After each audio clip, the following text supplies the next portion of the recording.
Am I the a-hole for not giving one of my son's toys to my nephew, causing him to have an hours-long tantrum?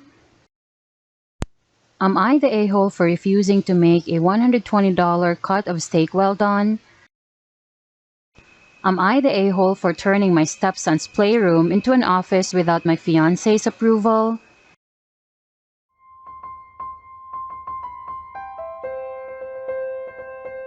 Am I the a-hole for not giving one of my son's toys to my nephew, causing him to have an hours-long tantrum? We hosted Thanksgiving at my place. My brother, his wife, and their almost 4-year-old son were among the guests.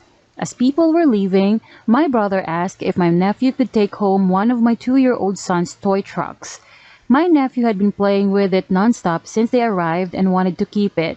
My brother said that he'd replace the toy if I told him where I got it.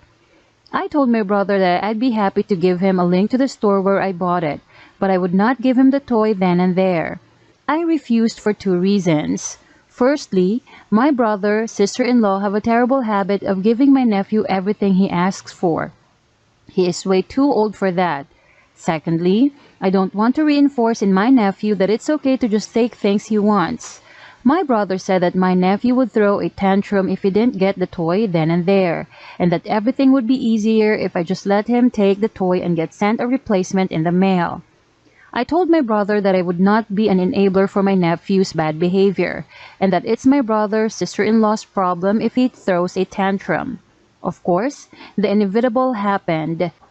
My nephew started shrieking inconsolably at the top of his lungs, and my brother, sister-in-law, nephew had to leave.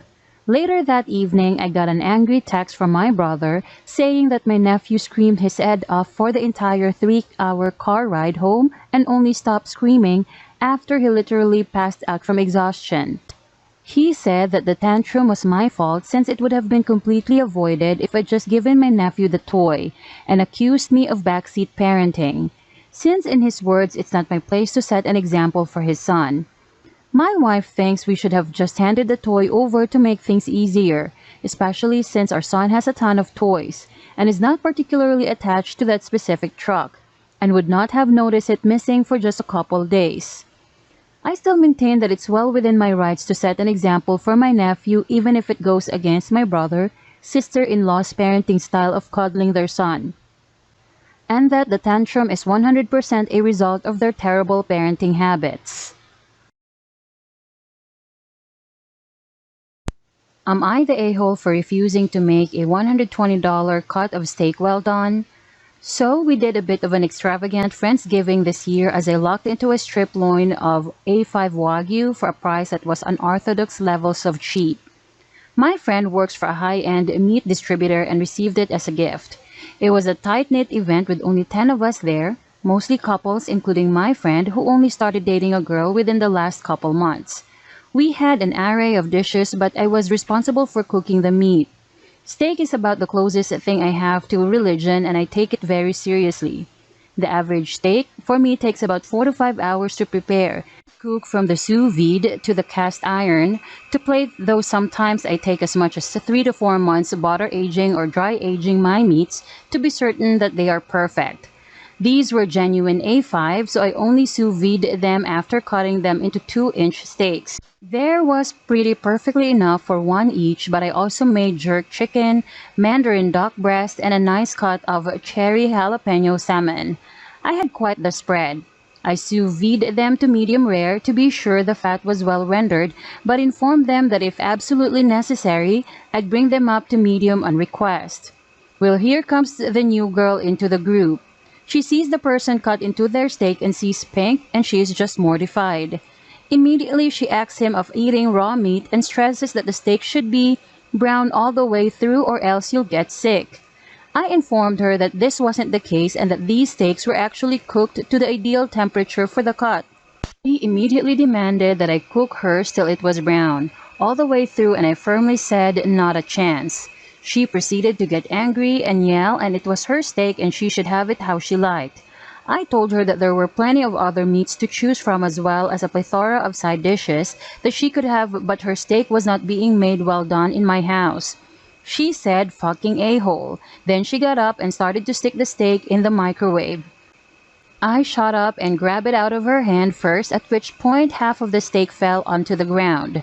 My dogs quickly got it, to which I said, well, at least it went to someone who wouldn't shit on a good steak. From there was definitely tension from that end of the table. They ate a little bit, then hurriedly left. Since then, my longtime friend and his new girlfriend have blocked me on social media and my phone number. They've even gone so far as to block the rest of the people at the table and cut off all ties. Yesterday, I received a PayPal invoice from my old friend for $25 that just said, pay for dry cleaning of her dress. I don't think anything actually spilled on her. I think it's just more drama, but as of now, I'm ignoring it and unfortunately probably washing my hands clean of an old friend. Am I the a-hole here?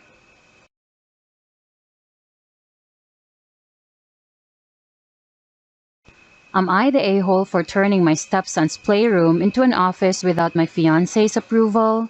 Hello everyone, I, female 32, have been with my fiance Kevin, male 37, for 3 years. I'm 4 months pregnant and have a stepson Teddy, and he's 9 years old, and we live at Kevin's house. I work and provide while Kevin's unemployed. I was recently given a different position at my company, so now I work from home. But the problem is that we have no office. Only 3 rooms, our bedroom plus Teddy's room plus Teddy's playroom. I need private space to work, and I asked Kevin if I could use Teddy's playroom and he said no.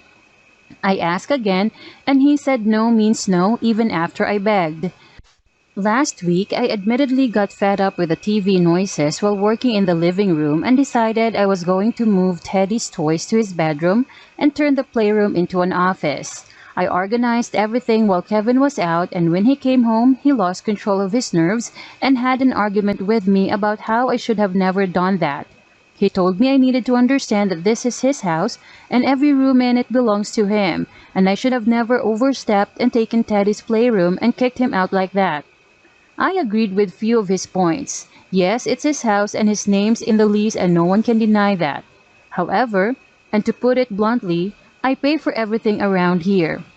Water, electricity, other bills, and I handle renovations, and more so, I fill that room with toys Teddy can play with.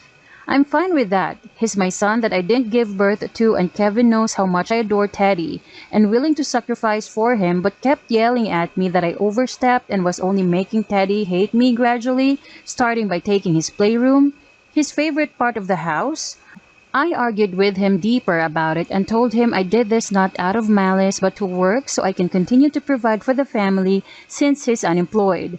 Don't know how he managed to call that obvious financial abuse and control, and said that no decent future wife shows this amount of disrespect and inconsideration for her future husband's wishes and rules, and that hurt me because I've already tried to communicate my problems and he's just dismissing me completely.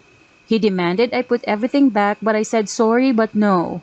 He told me I have an attitude that doesn't look good for a stepmom, called me selfish, and told me to go explain to Teddy how I have no problem stealing his room and refusing to give it back, and to not be surprised if he begins resenting me even if he agrees to let me have it.